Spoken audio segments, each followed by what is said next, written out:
Welcome back, dear viewers. Today's headline shook every corner of the internet.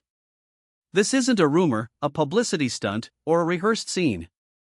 This is the raw confession of a man who always seemed steady, distant, unshakable. And yet last night, during a live broadcast, Gökberk Yildirim lost the battle with his emotions in front of thousands. He didn't perform for attention.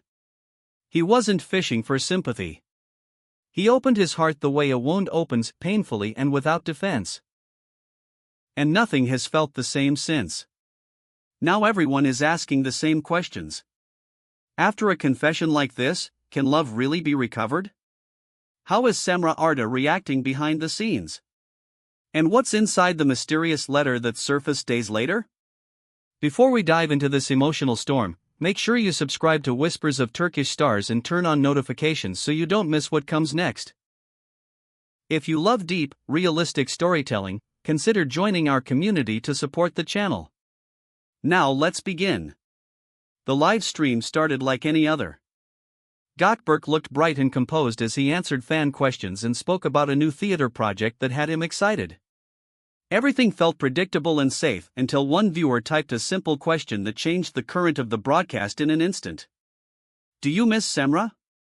The moment those words appeared on screen, he froze. His smile faded as if someone had turned out the lights.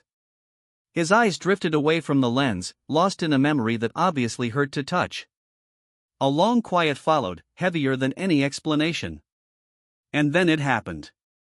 In a voice that trembled against his will, Gökberk whispered, "Yes. I miss her every single day." Those few words blew the internet apart. He didn't stop there. He began admitting mistakes he had never spoken out loud. He said he hadn't known how to listen, how to see her needs, how to protect what they'd built. He confessed that while Cemre tried to keep them together, he hid behind his work, his shooting schedules, and the comfort of public appearances that let him pretend everything was fine. There were days she asked me to talk, he said. She wanted me to ask for help, to go to therapy, to stop pretending. I didn't make time. I thought love would fix itself.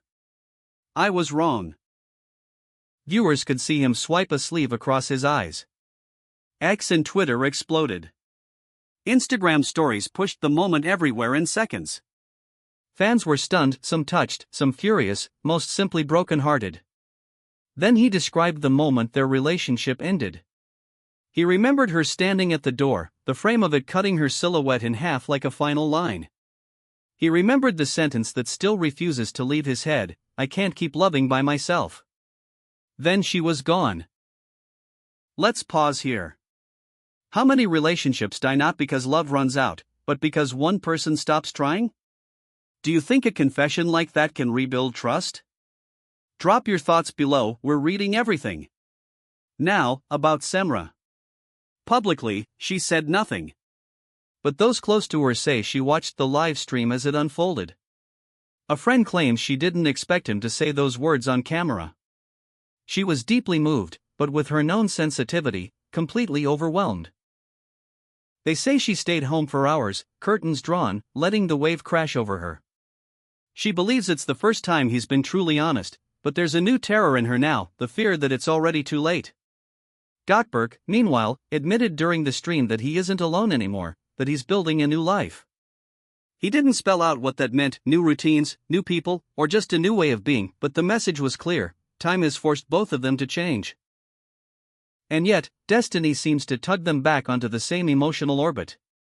You could feel it in his pauses, in the way he said her name. Even the silences sounded like they knew the path back to her door.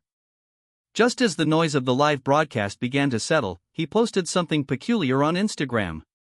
A black and white photo, a folded letter on a wooden table, a half-finished cup of coffee beside it, steam long vanished. Across the image, a line was written, "I don't want you to come back. Just know you're still here." The comments section went wild. Which letter? Who wrote it? What did it say? Was it a hint or a goodbye? Hours later, a journalist claimed the letter was absolutely real and had been delivered to Gökberk's home by a private courier. The handwriting, according to that report, was painfully familiar. Rumor has it that Cemre read the letter more than once. That was all fans needed to turn into detectives. They noticed that certain profiles were suddenly unfollowed. They caught that both were listening to the same sorrowful song late at night, the kind you loop when you don't want the ache to end. A mutual friend was spotted leaving a cafe bar, phone in hand, eyes down. Coincidence? Maybe. But tell that to a fan base that can track a necklace across 3 continents. The air now is electric and brittle. After the live, Gökberk stepped away from public life. His team says he's drained, emotionally wrung out. He's terrified of hurting her again, terrified of being misunderstood, and equally terrified that staying quiet might cost him the last chance he didn't know he needed. Meanwhile, Cemre holds every card. She alone decides what comes next. Some fans plead for reconciliation, convinced that love like theirs doesn't visit twice. Others insist she deserves peace over passion, that scars don't stop aching just because someone apologizes with tears. The reason his crying moved millions wasn't the spectacle, it was the truth beneath it, the truth many hide. Sometimes you have to lose someone to understand their worth, and sometimes that understanding arrives too late. Let's go back to the beginning for a moment, because the timing matters. In the months before their breakup, both of them were everywhere: sets, interviews, premieres, branded appearances. On red carpets, they smiled like nothing in the world could touch them. But people who know how to look closely saw the cracks, the way her hand slipped from his a beat too early, the way he kept checking a phone that rarely had what he was looking for, the careful answers about balance and privacy. She had reportedly urged him to try therapy together. She didn't want grand gestures, she wanted eye contact, candor, accountability. He nodded, promised to try, then hid behind deadlines. She was trying to keep their home soft and safe while the world demanded their shine. He was busy proving he could carry the weight of success and forgot that love needs tending more than applause.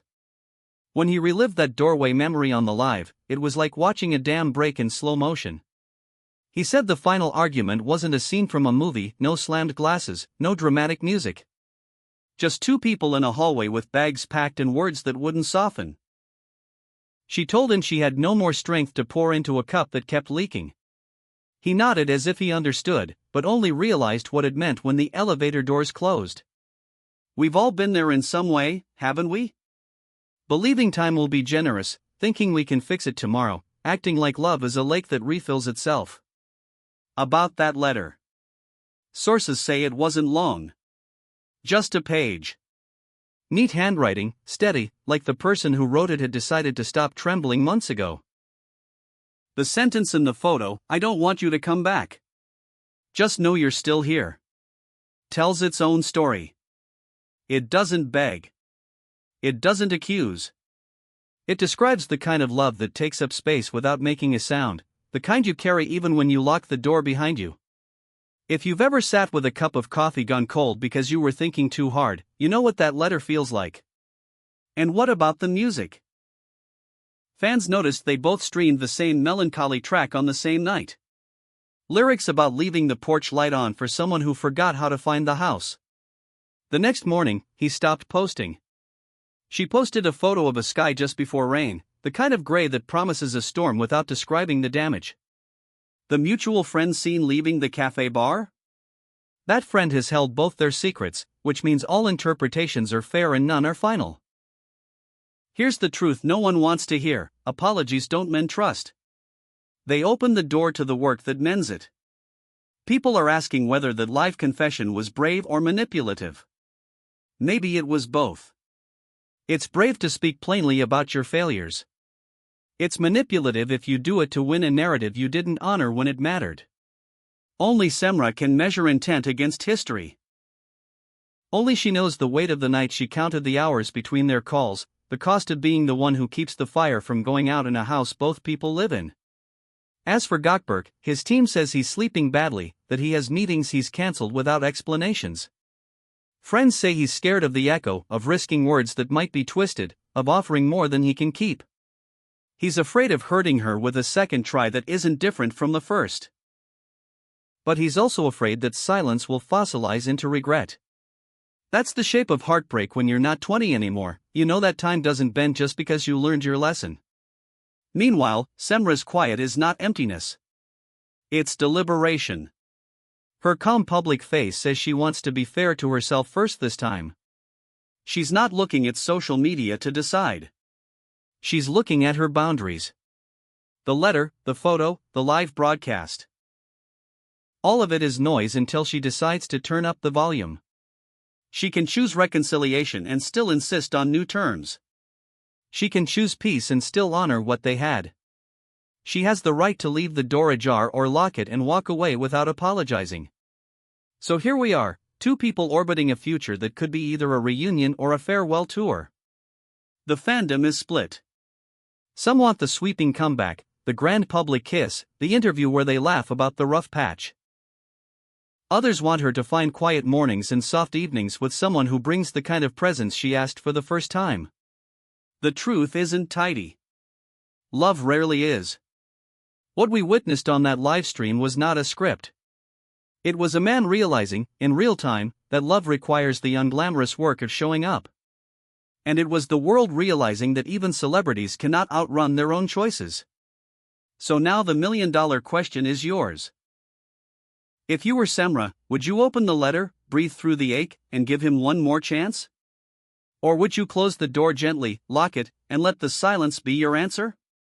Tell us what you'd do in the comments. Your voice matters in this story. If this chapter touched your heart, please tap like, subscribe to Whispers of Turkish Stars, and consider joining to support what we do here. Stay tuned for more. This story isn't finished yet.